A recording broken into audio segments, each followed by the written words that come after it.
Pangulong Bongbong Marcos, wala pa daw konkretong stand sa mga panukalang pagpapalawig, pagpo-postpone, pagpe-fix ng termino ng mga barangay at sangguniang kabataan officials. Ito po ay pag-aralan daw ng mabuti ng Pangulong Bongbong Marcos, ayon yan kay Yusek Claire Castro.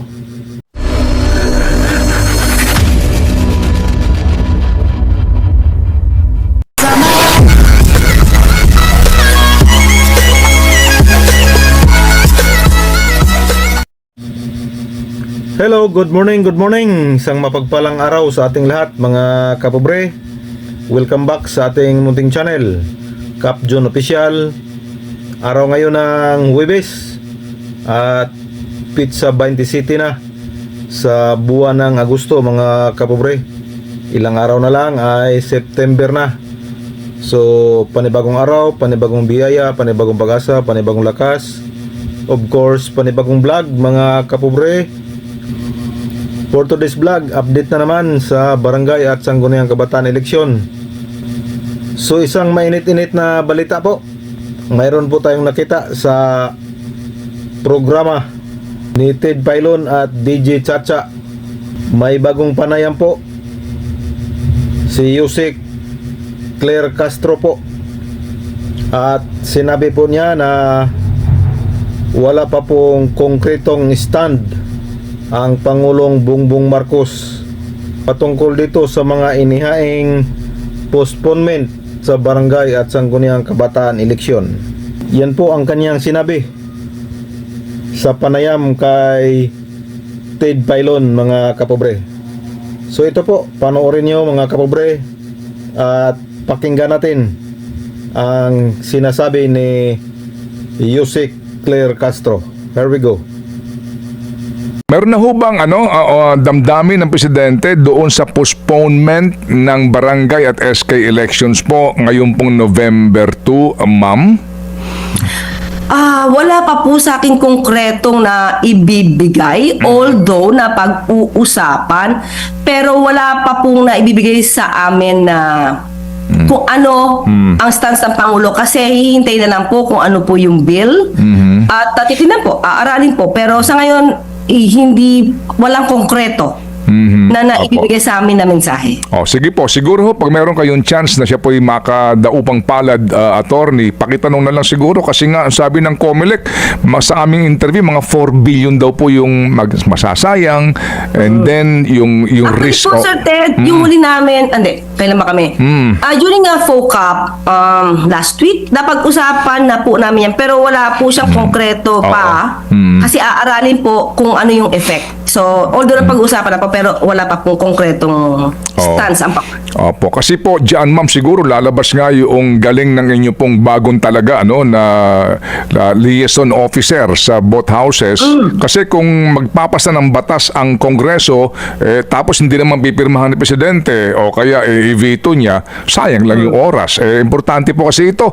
November 2 na pong halalan, sabi nga ng COMELEC, meron pa rin risk na pumunta na naman Supreme Court ang mga tutol dito. Alam niyo ho yun, magkakaroon ho ng malaking problema, kaya importante ho talaga siguro na dito po magkaroon na ng stand ng Presidente. Nasa ganun po, hindi tayo magsayang ng pera, hindi magsayang ng oras at ma-focus ang ating atensyon po sa dapat pong mapuntahan. Yes po, opo. Alam din po niya talaga na medyo malaki din po ang magagastos or rather masasayang na pondo rito kung mapopospon. Pero tingnan po natin, wala pa pong nabibigay sa atin na anumang konkretong sagot patungkol po.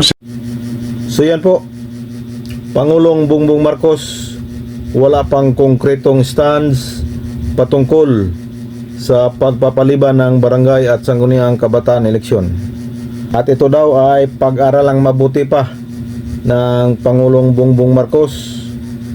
At sinabi din ni Yusek Claire Castro na alam mismo ng Pangulong Bongbong Marcos na malaki ang masasayang na pira ng kabanang bayan kung ito ay ipupospon sa kadahilanan pong mayroon na pong 8 billion na nagastos ang COMELEC sa paghahanda sa barangay at sangguniang kabataan eleksyon. At ito po ay hindi lingid sa kaalaman ng Pangulong Bongbong Marcos. So dapat lang na kailangan itong pag-aralang mabuti ni Pangulong Bongbong Marcos, and of course sa kanyang legal team, dahil bagamat pinutakti ng batikos itong mga nagsusulong ng postponement na mga congressman at senador, pero ang lahat po ng batikos pag ito ay pipirmahan ng Pangulo ay mapunta sa kanya ngayon, dahil yung mga congressman ay nagpapanukala lang yon, gumagawa lang yon ng mga panukalang batas, at ang last na magdesisyon, ang last na mag-aproba ay si Pangulong Bongbong Marcos.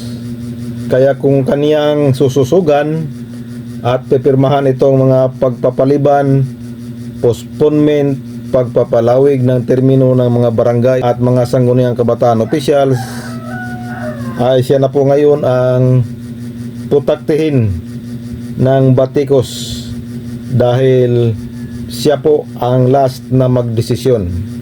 Siya po ang pipirma at siya po ang mag-decide kung ito ay magiging ganap na batas, mga kapobre.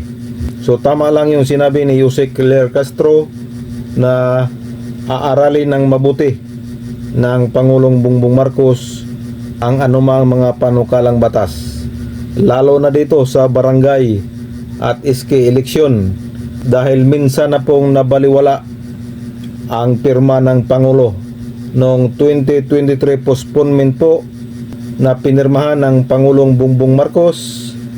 Ito po ay pinitisyon ni Attorney Macalintal at nanalo po si Attorney Macalintal at diniklarang unconstitutional itong batas na pinirmahan ni Pangulong Bongbong Marcos. So hindi naman siguro papayag itong si Pangulong Bongbong Marcos at saka yung kanyang mga legal advisor, legal team, na mai-declare na naman na unconstitutional itong panukalang pagpapaliban na naman ngayon ng barangay at sangguniang kabataan eleksyon. Dahil kung magkaganon ay isa po itong sampal sa ating Pangulong Bongbong Marcos kung ang kanyang mga pinirmahang mga batas ay i-declare na unconstitutional. Isa po itong hindi magandang indikasyon at sasagi kaagad sa ating isipan na hindi pinag-aralan ang mga pinirmahang batas ng Pangulong Bongbong Marcos. Kaya sa pagkakataong ito, mga kapobre, kailangan po itong dumaan sa masusing pag-aaral ni Pangulong Bongbong Marcos kasama ng kanyang mga legal team para maiwasan po itong maideklara na unconstitutional sa Korte Suprema, katulad nung nangyari noong 2023 postponement ay diniklara po itong unconstitutional. At kung napansin nyo sa panayam kay Ted Pailon, mismo na si Ted Pailon ay nagpahiwatig kay Yusek Claire Castro na kung makadao pang palad nyo si Pangulong Bongbong Marcos ay sana maipaliwanag na pag ipospon pa itong barangay at sangguniang kabataan eleksyon, malaki po ang masasayang na pira. At kitang-kita naman natin ang pagsang-ayon ni Yusek Claire Castro. At siya mismo sinabi na alam daw ng Pangulong Bongbong Marcos na malaki ang masasayang na pira pag ipospon pa itong barangay at sangguniang kabataan eleksyon. So sana po pag naipasa na ito sa Office of the President, itong panukalang postponement, ay ibito ito ni Pangulong Bongbong Marcos.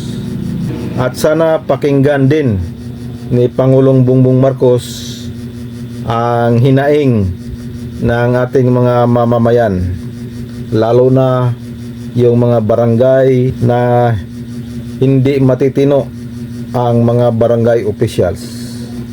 Kailangan na po nilang magpalit ng kanilang leaders And of course, kailangang i-retain itong mga matitino na mga barangay officials. Gaya ng sinabi ni Senador Win Gatchalian, ang mahahabang termino daw ng mga matitinong barangay officials ay blessings yun. Pero sa mahabang termino sa mga bulakbol at hindi matitinong barangay officials ay kalbaryo yun sa ating mga constituents. So this is your Cap John Official. Please support, please subscribe. Bye-bye and God bless us all.